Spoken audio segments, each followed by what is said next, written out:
The Very Serious Crafts podcast is on Patreon. Visit patreon.com/seriouscrafts to support our podcast, find out about our Patreon half-stitched episodes, and more.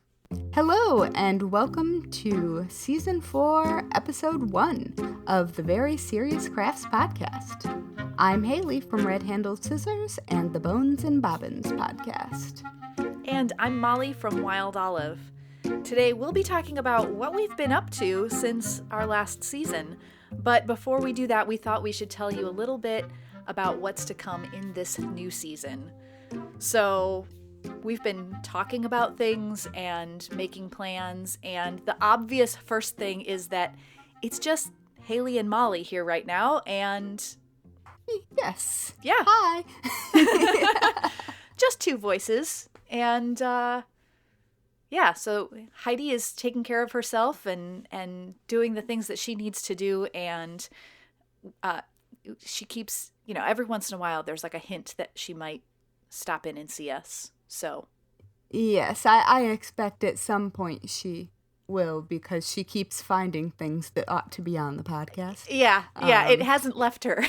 No, the podcast clutches, they remain. Yeah. But yeah, so we love Heidi, and we completely agree that she's doing the right thing for herself. Yeah. So don't worry, we all still love each other. Yep. There's nothing exciting going on in the background. Yep. So yeah, for right now, it's just Haley and Mollie. And we're just going to see how this goes. I think that's the other thing. Look at this. I'm already jumping this list. I had this list all planned out for how we would talk about this. And I'm jumping the list. We are keeping things relaxed. And then I didn't finish a sentence in my plans, but basically that's how this is going. We're going to just see how it is, and we have fun when we have these conversations, and whether we're recording or not. So that's what we're going to do. We're going to have fun. Not that we haven't had fun before. We're going to have less structure. Yeah. It's going to be more really just hanging out with your crafting friends, talking about specific topics. Yeah. And we're also going to do shorter episodes, and probably only one topic per show, because that's sort of more fun to ping pong back and forth. Yeah. And I feel like we will get to places that we might not otherwise get to if we had a list of topics. Absolutely. And so we're going to try that out and see if we like it and see if you guys like it. Yeah. But I think it's going to be fun. I think so too. And we, if you've ever supported us on Patreon and you've listened to one of our half-stitched episodes, we've said anything could happen, and it kind of does. Sometimes the episodes on half-stitched start with one thing in mind and they go in a different direction, and it's okay, because that was the conversation we were supposed to have in that episode. And so we might have a little bit more of that feeling in our main episodes as well, just because we can. Yeah, and I mean, we are a crafting related comedy podcast, and that's always been the case. It's just that when we were starting out, we didn't know what we were doing. And so we imposed a structure that made sense and was for helpful us at the time. Yeah. Yeah, it was super helpful. But now that we've had a little bit of a break and a chance to think about how we wanted to approach things, because we haven't really taken a break, and actually had time to think about it. It was planning for the next episode, even between seasons. Yeah. And so it was really nice to just step back and be like, oh, maybe we want to just hang out with you guys and have it be more of a conversation. Yes. Yeah. So this is where we are. Yeah. Welcome to where we are. Yeah, exactly. And so, I feel like this is almost cliche to say, but on that note, Oh boy. It's just a favorite line in the podcast. On that bombshell. Yeah, I don't know. But no, before we jump into our topic for this episode, we want to give a shout out to all of our serious friends of the Very Serious Crafts podcast who are supporting us at patreon.com/seriouscrafts. Many, many thanks to everyone who has stuck with us while the show was on hiatus. We truly appreciate it. You are the best. Yes, we really, really do. Thanks. It's been so nice to have a little chance to talk to you and get some feedback, and we'd like to do a lot more of that. Yeah. So, stay tuned. The Patreon is about to have us talking a little bit more in it. Yeah. I think that's a good description there. Yeah. So, it's been a minute. December was like several months ago now, I think. And yeah, I don't even something like that. I don't know what day it is. Yeah. No, I always know what day it is when we record because it's always on a Wednesday. So I know that part. Oh, I know what day of the week it is. Oh, it's the date that I do. Okay. Oh, fine. wait, no, I do know the date because yesterday was my birthday. Yes, so I have a reference point. Happy birthday. Happy birthday. Oh, thank you. 38. I'm feeling pretty good about it. I love it. Yeah. So what have we been up to in this little time off that we've had? What have you been working on? What were things that you wanted to be working on? What are things that just didn't happen? What? Well, those of you who have been listening to this podcast for the duration will know about my Professor Meow sweater. And I still haven't started it. So that that hasn't changed. Okay. But I've sort of been in the process of shifting crafts. You know how I think anybody who crafts knows that there's a sort of cycle of falling in and out of love with a very specific thing. Yes, very much that. So, like, I fell deeply in love with English paper piecing, and that's all I did for a while. And sewing clothes was one of those. And sometimes all I want to do is knit. Mm-hmm. But right now, I am in the process of switching out my more generic crafting supplies. So, like, paints and things that I used to use in my professional life that just aren't really part of the things that I do anymore. Yeah. And I am switching those out and like using the shelf space, like moving things around on the shelf so I can get to the things I'm actually using. Mm-hmm. And so candle making equipment has taken up residence and I am just delighted. I like that. Very, very pleased. I mean, it's just so soothing. Yeah. And also so much experimentation to, not to do it, but to do it well. Right. And I think that's probably a good indicator of really any craft that like is going to welcome you into something in a big way, is that like you can like get started right away, but that there's lots of room for trying new things. So that's cool. I like that. Yeah, so I'm doing that. How about you? Well, let's see.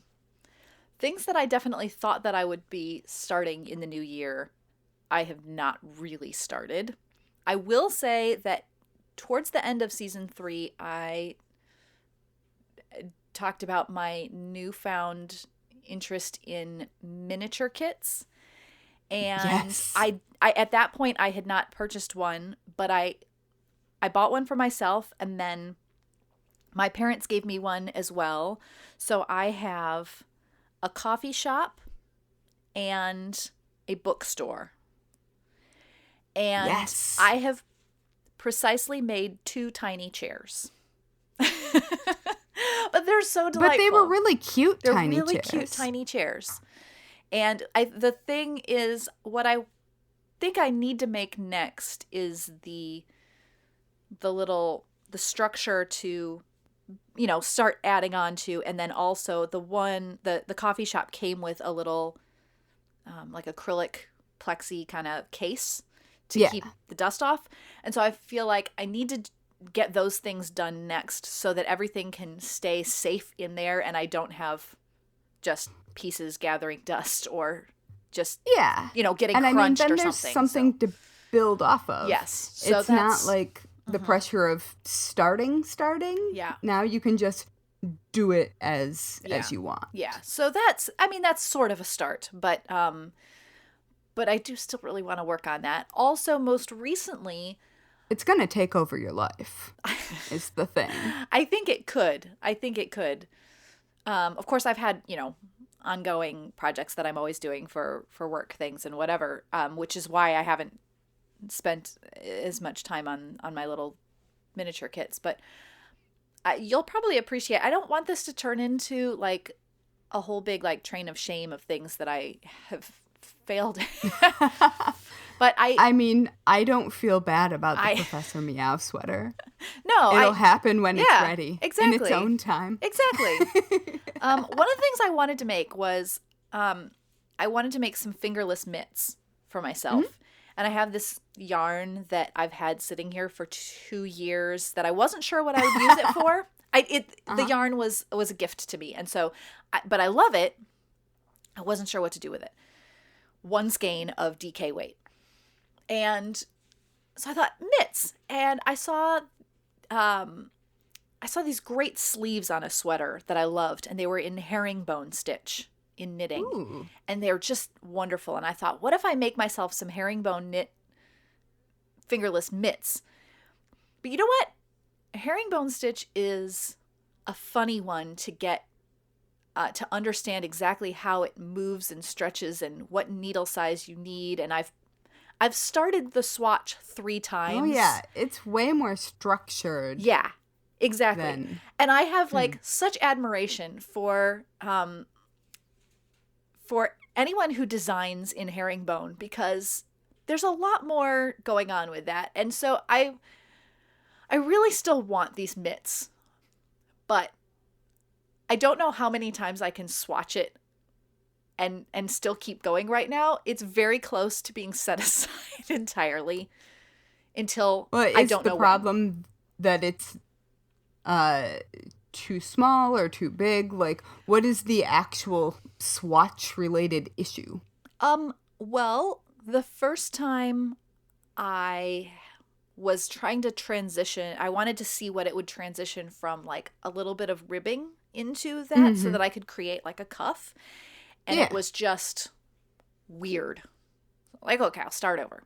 So then I did that again, and I found a combination that I liked. And I was like, okay, I'm measuring this amount, and I'm going to multiply this out, and it'll be perfect. And it came out so much bigger the second time, even though I don't know what happened. And I don't know if maybe I just measured incorrectly the first time. Like if I didn't, work with it enough. I don't know. But I mean, sometimes once more structured stitches are added, like more of them, it spreads out the areas that are less structured. So I wonder if that wasn't the case. I need to try again, but it's sort of in the naughty pile, if you will. I learned something, speaking of fibers and stretch. Yes. That I feel like I should share with the universe. So you know how when you make something and you accidentally shrink it? Whether it be clothing or not. Apparently, if you heat it with an iron, it relaxes those fibers And you can stretch it and possibly get it back to where it once was. Really? Or at least closer. Yeah. It came up in a sewing context. Okay. But yeah, like for woolens and things like that, because that heat relaxes the fibers, they aren't nearly as locked. Huh. Because that's what's happening when things shrink. Right. It's just so, the fibers being locked. Dry iron, or do you use a little moisture? I think a little moisture, because I think you would need the moisture to stretch. Right. That makes sense. But also, obviously, I haven't done it. Okay. I will leave this as a caveat. If you think you have ruined something already, yeah, it's not going to get worse. That's a thing to try. Yeah. It is not a thing to try if you're just like sizing something. Right. Interesting. I like that. Mm-hmm. Good to know. Yeah. Huh. See, you never know what might come up in these conversations.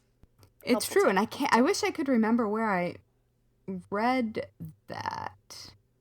I can't. Maybe it was a costume, like a reenactment costume sewer. I can't remember. But if it sounds familiar to somebody and you know where it came from, or if it came from you, do let me know and I will give you credit. Yeah, that's a really interesting tip. I mean, it kind of makes sense, but also it's not the first thing that you would go to, so. But it does. It is a thing.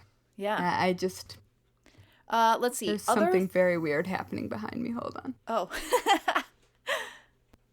There's ice falling off of the fire escape, and it keeps landing on things and sounding like the end of the world.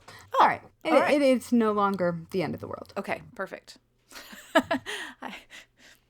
It's always good when we can document not the end of the world in a recording. I appreciate not the end of the world, although some work seems to have started right below me. Okay. So if you hear any earthquakey sounds, that's what that is. Still not the end of the world. No. Yeah. All right. So let's see. Other things that have been going on for me in this little break is I finally convinced my sister to help me with more work things here. I've officially hired her. And if you follow me on Instagram, that might not be new news, but it's been absolutely wonderful. She is so talented. She's 16 and I taught her to embroider, and like an hour later she presented me with perfect stitches and my mind was blown. I mean, her work is absolutely beautiful. Yeah, and like I've been stitching for most of my life, and there's pieces that she has helped me with where we both worked on the same piece of embroidery and you can't tell the difference. She works like, which is amazing. Yeah, she works like an very experienced stitcher, and so of course I'm super proud of her. And the amazing thing has been it's helped me like move some things forward for my shop. I've released several new patterns that, one of them I'd been thinking about since last August. And, it's one of those, like, before we actually hit record, Haley and I were talking about external deadlines and how even if they're false, like, it's just like a mind game almost that you give yourself, that can make a big difference. And having someone that I am paying to help me with things, it inspires me to get things ready for her to work on. And that makes complete sense. So it's been a game changer. Oh my goodness, you have a kitty jumping behind you. Hi, Jack. Oh, she appeared from almost one nowhere. Of the no longer kittens. Yeah, but still super cute. So anyway, well, they're also still small. Yeah. Well, hey. They're full grown, I think, but small. Yes, I like that. Small kitties are, well, they're fun to scoop up too. So, and when they jump on your head, they don't weigh as much, so that's nice. That's true. Yeah. Anyway, so yes, those have been, I think, some of the big things that I have been working on. No, I'm really excited about the development with your sister. I feel like that professionally is going to take some pressure off. Yeah. That like being a one-woman design professional is like, it's really hard to go. Like, you can finish a design pretty quickly, but if you've got something in mind, but man, stitching that example, and I hate to release anything without actually having tried it. Yes. And yeah, so I'm deeply jealous that you have a little sister available who can stitch. And I tell you what, like, I always struggle to delegate in general. Mm-hmm. It's also really hard for me to like I try not to be super controlling about things, but when it's your own business and your own, you know, as you said, one woman show, like, yeah, it's hard to like hand things off to other people and say, here, would you do this for me? And then you want to like give people space to work on things and not micromanage, obviously. But when you send that out, I'm really bad at not micromanaging. Yeah. When you send stuff out to someone somewhere else, like doing that in a way that is like releasing it to someone else to work on is hard. And then figuring out like the photography element of it. Do you have them do it? Do they mail it to you so that your photography is all consistent? There's like a whole bunch of things. Oh yeah, I didn't think about that. That come along with it. And Grace and I work as a team here where I can ask her, what do you think about this thread color even? Or, yeah, go ahead and I think based on how that looks, do that in 2 strands of embroidery floss. You know, like little things like that along the way that we can That's so work together. useful. Yeah. Mm-hmm. And then it's right here ready to photograph. Even like if I need to take steps along the way, I can take the step out photos here. Yeah. It's wonderful. I love this new development. And it gives her an opportunity to earn money from home that, you know, that might not come up otherwise unless she decided to start her own home business. So it's been nice. I like it. Well, she might, since she's clearly very good. Yeah. She has at one point said, yeah, I mean, I'd like to do something like how Mollie does her work. And, you know, I think that's you adorable. never know what could happen. Yay, Grace. I know.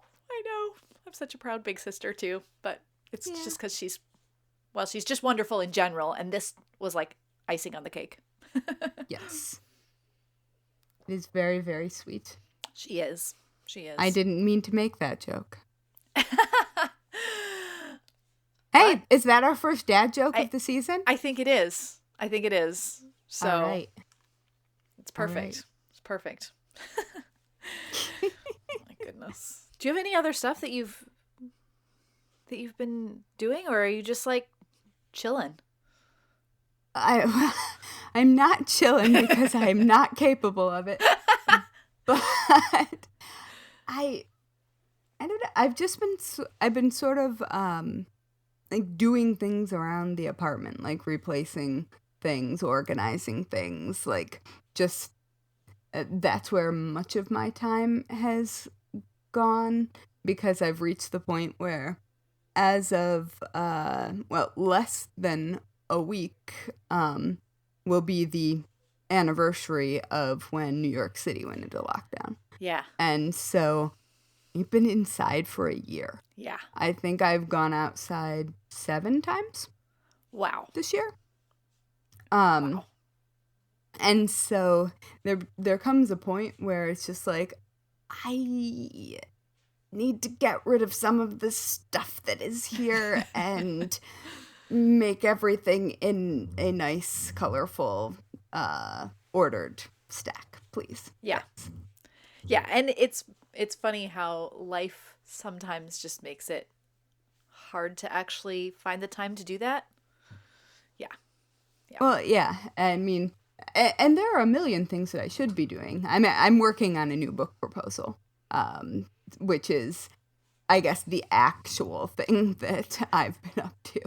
But since I can't talk really in detail about that, I think that's about the extent. I got a new ratcheting screwdriver, and I'm super excited. Okay. It is on my pegboard, so I can just grab it whenever I need, and it has interchangeable, like onboard storage for interchangeable bits. Okay. And I can just grab it whenever I need to tighten something in the apartment, and it's just available. I don't have to dig through drawers. I'm really pleased with myself. Excellent. Yeah, it's like I got some awls so that I can make more holes and things. I mean, really, that's the goal. that is what they do. It's true. What are you making holes in, Mollie? I mean, just about anything I want to now, right? That's it's true. The plan is for the ability to do a little bit more bookbinding, but also it'll just make it easier to embroider on odd things when you can just make those holes and not have to, like, I think I'm trying to think what it was I was doing. Yeah, like pre-pricking paper embroidery and stuff like that. There was something that I was working on, and now I can't even remember what it was because it was like a month ago and I can't remember that far back. Mm-hmm. But I was poking holes with either like a needle or a push pin or something like that. And I was like, why do I keep doing this? Obviously, I craft things that require me to do this regularly. Why don't I just buy the actual tool that I need? So I did. Do you know that there is a bobbin lace tool specifically for pricking patterns? And I have a very, very ergonomic, well-balanced one, and it holds pins, so when the pin gets dull, you can just switch it out. Oh, nice. It's called a pin vise, I think. Oh. I guess, that makes sense. Yeah. So, you might want to look into that. Okay. All right. Noted. For your hole making needs. Well, that's obviously I have real needs in that area. This is a weird conversation. I'm just we're gonna stop. Leave it there. We're gonna stop. Yeah. Okay. Yeah, so this was a fun first episode, and I think it means it's time to wrap things up, yeah? Yeah, I agree. Okay. We should probably do that. Shut it down. Shut it down. Well, thank you for listening to the Very Serious Crafts podcast. You can follow us on Instagram and Twitter at Serious Crafts, and on Facebook at Very Serious Crafts. You can also find show notes and all things Very Serious Crafts at veryseriouscrafts.com. And finally, if you are a fan of the Very Serious Crafts podcast, wow, I'm out of practice. I'm losing my breath. Please leave us a 5-star review on whichever platform you use to listen to podcasts. Good ratings help us show up in recommendations, which helps more people who love crafting find us. There you have it. And that is really true. Yeah. If you leave words, that's actually the one that matters. So, like, leave us a recipe or something. I don't know. Just say hello. Recipe. Your best recommendations for awls, pin vices, punches. Oh, and I want to hear about your cats. Your cats' names. Yeah. Yeah. That also works. Yeah. Or dogs. Yes. Either way. Anyway. Guinea pigs are also welcome. Yes. Yeah. I feel like that's good. Okay, we've covered it all now. We should walk away from this now. Yes. All right. Have a good day. Yes, bye.